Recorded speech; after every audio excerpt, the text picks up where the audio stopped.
मुरादाबाद के थाना civil line क्षेत्र में एक बार फिर बड़ी घटना को अंजाम दिया है। हम आपको बता दें, सोमवार की रात चोरों ने एक पंजाब नेशनल बैंक के एटीएम को तोड़कर सफा कर दिया। एसपी सिटी रणविजय सिंह ने मामले की जानकारी देते हुए बताया कि देर रात कुछ अज्ञात बदमाशों ने एटीएम को खेड़ कर ले गए, जिसमें लाखों रुपए कैश बताया जा रहा है।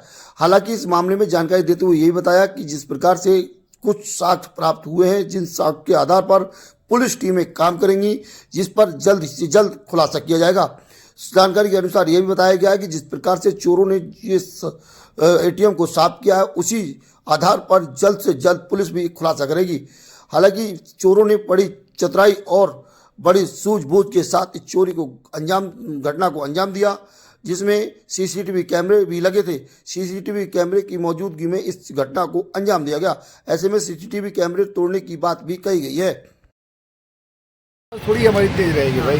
सर दिल रोड पर ठीक है सर, क्या घटना हुई है सर यहाँ पर?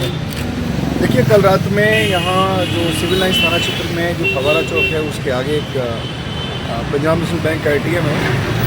रात में कुछ बदमाशों ने इस एटीएम को यहाँ से